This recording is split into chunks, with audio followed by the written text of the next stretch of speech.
நம சிவாய போற்றுவோம். ஓம் சிவாய நமக.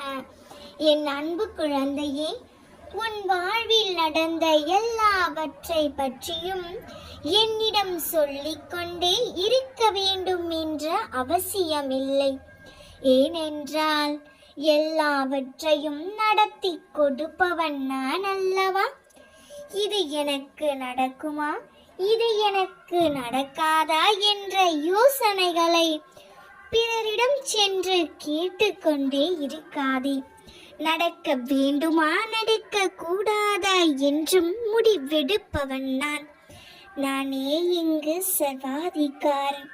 சகலமும் என்னுள் அடங்கியே இருக்கும் இந்த சர்வாதிகாரனை அப்பாவாக பெற்ற நீ எதற்காக கலங்கிக் கொண்டே இருக்கிறாய்?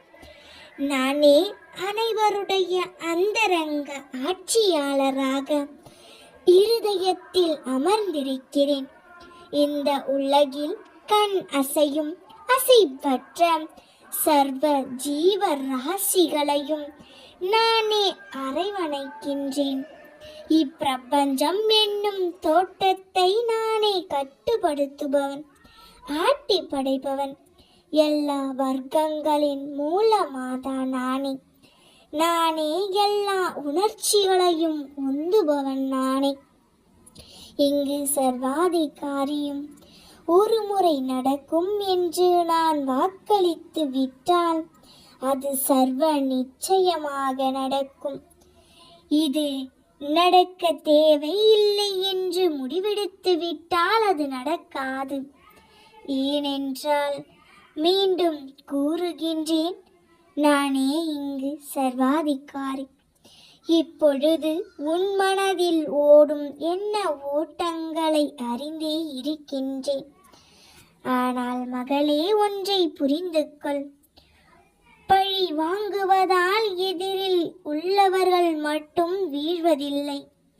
அவர்கள் அக்குணம் படைத்தவர்கள்தான். ஆனால் நீயோ அப்படி இல்லை. உன் பண்புகள் வேறு. நீயும் பழி வாங்க வேண்டும் என்று நினைத்தால் அவர்களின் வடிவங்களில் நீயும் ஒன்றாய் மாறுகின்றாய்.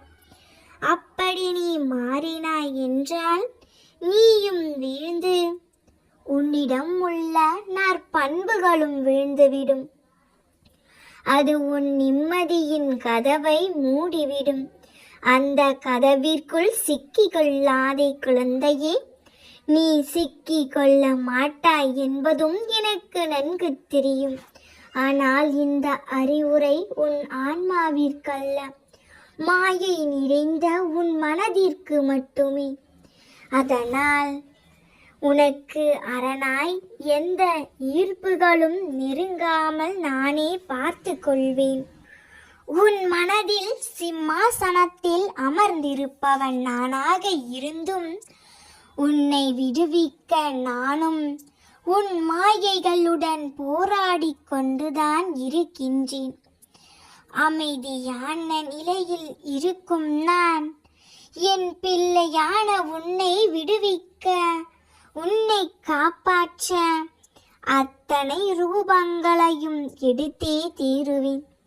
உனக்குள் உன்னை முன்னேற விடாமல் உன்னை முடக்கும் உன் எண்ணங்கள், சிந்தனைகள் என எல்லாவற்றில் இருந்தும் உன்னை நான் விடுதலை செய்வேன்.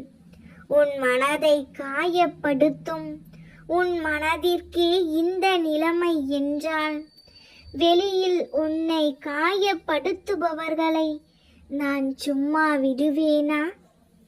அவர்களை நான் பார்த்து கொள்கிறேன். நீ எதற்கும் கவலைப்படாதே. இன்று உனக்கு நான் ஒரு உண்மையை சொல்ல வந்துள்ளேன். தயவு செய்து ஒரு 4 நிமிடம் கேள். ஒவ்வொரு நாளும் நம் வாழ்வில் பல நிகழ்வுகள் நடக்கின்றது. சில நிகழ்வுகள் மகிழ்ச்சியை தரலாம், சில நிகழ்வுகள் கவலையும் தரலாம். தினமும் நாம் பல நபர்களை சந்திக்கின்றோம். அவர் ஒவ்வொன்றும் நமக்கு ஏதேனும் கற்பிக்கலாம், அல்லது நம்மால் அவர்களுக்கு ஏதேனும் கற்பிக்கப்படலாம். சில நபர்களும் சில பொருட்களை நம்மிடம் விட்டு செல்கின்றன, சில பொருட்களும் விட்டு செல்கின்றன. சில நம்மை தேடி வந்தடைகின்றன. இவை ஒவ்வொன்றுக்கும் நிச்சயமாக ஒரு காரணம் இருக்கும். நாம் அனைவரும் நம் இறைவனால் கவனிக்கப்பட்டு கொண்டு இருக்கிறோம். நமக்கு எதுவும் காரணமின்றி நடப்பதில்லை. செல்லமே, இங்கு பிரச்சனை என்னவென்றால் அனைவரும் காரணத்தை தேடி அலைவதுதான். உண்மையில் அது நம் சிற்றறிவிற்கு எட்டாத ஒரு காரணமாக கூட இருக்கலாம். ஆக நிகழ்வுகளுக்கான காரணங்களுக்கு போராடாமல் அனைத்தையும் நிகழ்த்துபவன் நான். என்னை புரிந்து கொள்ள முயற்சி செய். உன்னை படைத்த என்னை முழுமையாக நம்பு. என்னை முழுமையாக நம்பும்போது நான் படைத்த அனைத்தும் ஏதோ ஒரு காரணத்திற்காக என்று புரியும். நிகழ்த்துபவனை முழுமையாக நம்பு போது நிகழும் அனைத்தும் உன் நன்மைக்காகவே என்று நம்பு என்றும் புரியும். நடப்பவை அனைத்தும் நல்லதுக்கே கண்மணி.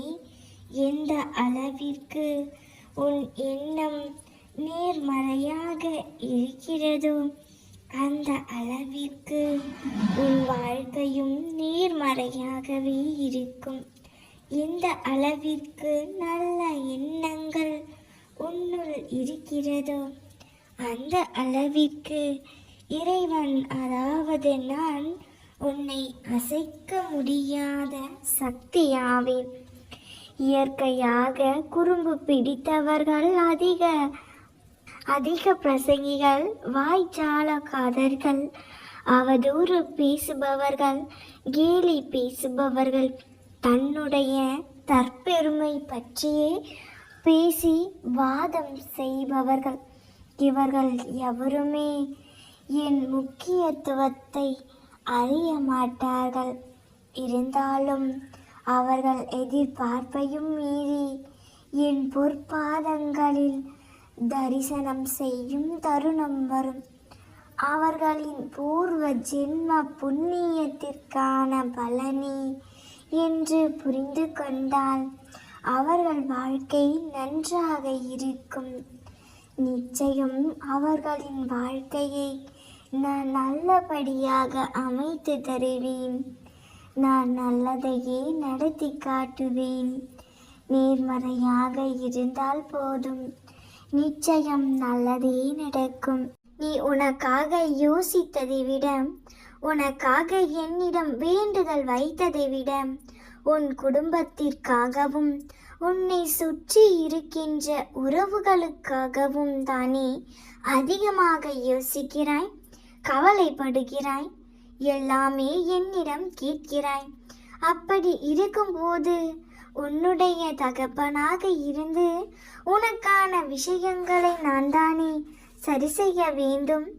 உனக்கு வரப்போகின்ற பிரச்சனை பற்றி உன்னிடம் சொல்லி உன்னை கவனமாக இருக்கும்படி எச்சரிப்பதற்காகத்தான் அப்பா உன்னை தேடி வந்திருக்கின்றேன்.